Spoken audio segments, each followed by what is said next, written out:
You know, when you, I had to sit up there because I was arguing with some people last night and then some additional folks this morning because I'm going to tell you a little secret about me covering the NBA for as long as I have and covering sports for as long as I have. I'm about brothers getting paid. I'm unapologetic about that. As much as I have had to talk about sports figures, particularly athletes, not just coaches, obviously, and executives, but athletes primarily, and what have you. If you've noticed and you've paid attention, Kendrick Perkins, most of the talking, 99% of the time, damn it, if not 100% of the time, I talk about dudes after they got their money because I want them to get paid.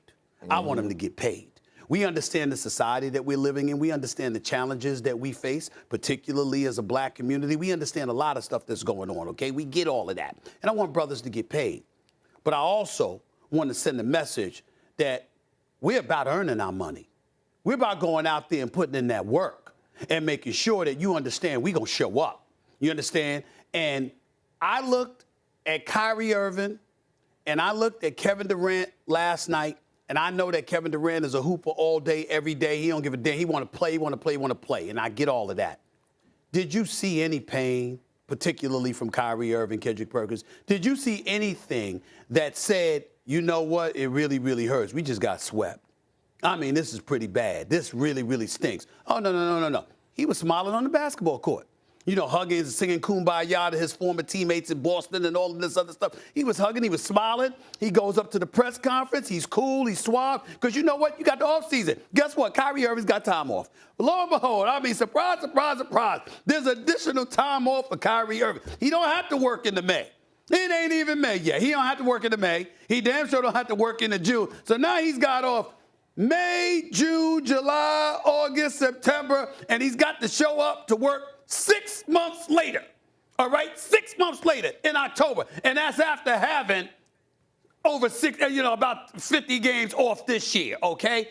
This is what the problem is. And I look at Kyrie Irving, and what appalls me is that I have to sit up here and talk about a brother's money as if he doesn't deserve it. So I want to make sure that I'm clear with what I'm about to say to the American people out there and beyond, because we're seeing in China and other places throughout this world. Let me say this.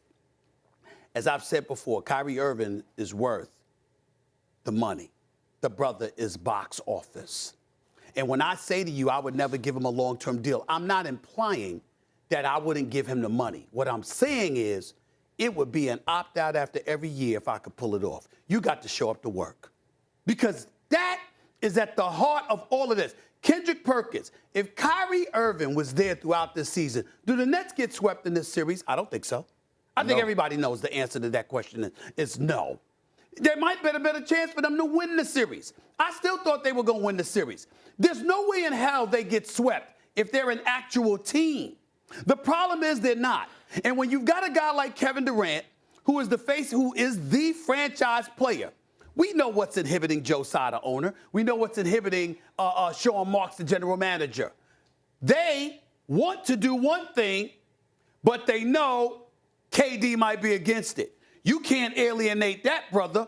So he's got the franchise strapped. That is why Kyrie would utter that nonsensical drivel out of his mouth. We gonna manage. We gonna manage. Like you should be, like you're worthy of being in the room when they're planning the future of this organization. Don't you need to show up to work first? Don't you need to be a reliable commodity that they look at and they say, okay, we know this brother's going to be there? Because guess what? The Brooklyn Nets have to manage their way around the possibility that Kyrie Irving might not be available. It is shameful. It's embarrassing. It's really disheartening that it's in this situation. And what's most disheartening is that you have people out there in the NBA and outside the NBA, like that fan base in Brooklyn and what have you, that would support the inactivity of Kyrie Irving. Perk, before you jump in here, though, Stephen A., I don't want to conflate two issues, though. Kevin Durant did look hurt to me, and I thought he handled that press conference perfectly. I don't think he could have said anything better. No. What I'm saying is, that's why I came. If you remember, I said KD and Kyrie, and then I said Kyrie didn't look like it fazed him at all. Kevin Durant, here's the problem. Kevin Durant does care. I would never accuse him of such a thing. But you got to care enough to hold them accountable. And guess what? You can sit up there and say all the right things, but then if you go into the office and you tell Marks and you tell Josiah and them, I don't give a damn what you want. Does he deserve to lose his job after what just went down? No, I don't think so. And what Kevin brought up, I think, is important because it provides some context about the disappointment surrounding the Brooklyn Nets. If we go back to last year, first of all, Kevin Durant's coming off an Achilles injury. They start out the season with depth. Spencer Dinwiddie tears his ACL. Kyrie goes on sabbatical. They bring in James Harden. He hurts his hamstring. Kyrie sprains his ankle. We go to this year. Harden wants out. Kyrie's unavailable. They make the trade. Ben's unavailable. On top of all that, and this is the most important part, and it's what I brought up 10 days ago, whenever that was, that clip was, this team is severely lacking in two-way depth, and Ben Simmons could have helped a little bit with that. But when we look at the Boston Celtics, they're a team full of two-way players. Jason Tatum, Jaylen Brown, Al Horford, Marcus Smart, Grant Williams. You go down the line, a lot of those guys were drafted by the Celtics. There is homegrown talent. And so the Nets' failure this season, the Lakers' failure this season, there's a little bit of a cautionary tale here on team building. Because if you have a top-heavy roster with 2 or 3 guys, it is very difficult to build out a competent, complete roster if you don't draft well. And the Nets, of course, were hurt by the trade they originally made with the Celtics some years ago. But that to me is the bigger story here than Nash, is this roster, as constructed, was not going to win a championship. No matter what Vegas said or no matter what people said about Kevin Durant and Kyrie Irving, basketball is a team sport, and the more complete team here was clearly the Boston Celtics. Yeah, fair enough about Boston. But when it comes to Steve Nash, you're wrong. And here's what I would like to preface my comments by highlighting. Years ago, Don Shula was pushed out the door as the head coach of the Miami Dolphins. He ultimately retired or whatever. Tom Landry was pushed out when Jerry Jones bought the team and Jimmy Johnson was brought in as the head coach. People are appalled. And you know what my response was at the time? Do we say anything when players are moved? Players get cut. Players don't get re-signed. Players get let go all the time. What is it about us as a society that we can't sit up there and look at a coach and just say, you're not the guy for this job? It doesn't mean that you don't deserve to be employed. It doesn't mean that you don't deserve to be a paycheck. It doesn't mean that you should be excoriated or whatever. It just means that for this particular situation, you're not that guy. Just with Frank Vogel just now.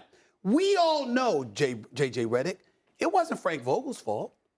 The Lakers assembled the roster that they assembled. They put these guys together. They wouldn't give, according to Frank Vogel and his peeps, the opportunity to really, really coach. Now, the Lakers, in fairness to them, would refute such things. But these are the kind of things that were said. He would have dealt with Russell Westbrook a hell of a lot earlier, blah, blah, blah. Fine. Okay, forget all of that for a second.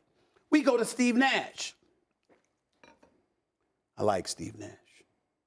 And I think that Steve Nash will get better and better and better as a coach if this is something he truly, truly wants to do. But you know what we don't say enough about Steve Nash? He never deserved the job. Only because he never had any coaching experience on any level at all. Now, so hold on. Because before you asked me about Steve Kerr. Well, I just want to say one thing. I want to ask you one thing, and then I'll let you go on. Sure. I just want to be clear on this point. Yeah. Are you saying that a head coach, should never be hired unless he's had coaching experience prior? Is that what you're saying? I feel that way about a championship caliber team. Okay, yes. so Steve Kerr won a championship as a first-year head coach. Yes. And we go down the line, like Doc Rivers, no experience. Derek Fisher, no experience. There's a bunch of guys that have been hired. Right. Doc Rivers, of course, has had an incredible coaching career. Okay. I'm wondering why, though. Because when I looked at Steve Kerr, My position with Steve Kerr is that Mark Jackson deserved to keep that job, but that's Warriors management decision. But then beyond that, Steve Kerr was a general manager in Phoenix. Steve Kerr had something to do with building a roster. From an organizational perspective, he had some degree of experience. Steve Nash did not. But that's two different things. Building a roster out and coaching a basketball team. I understand, but what I'm saying to you is that I'm looking at the responsibility of leadership more so than anything else. You may not have had it. You may not, and that was my reservation about Steve Nash. But we fast forward because Steve Nash is a good dude. I'm happy for him. On a personal level, I'm happy for him because he's a really good guy. But you get this job through no fault of his own. This is a cesspool. And so when I look at him, here's my point, and I'm glad we're addressing this question. Because to me, it's not that he should be gone. Because that's the impression that I gave yesterday, and I didn't mean to give it. It was either or. He has to go, or Kyrie does. You can't keep this same bunch together and Steve Nash there too. You got to have a coach that's going to bring the hammer down, that's going to coach these brothers, okay? Or you got to have a situation where he's not there and there's a coach that's brought in.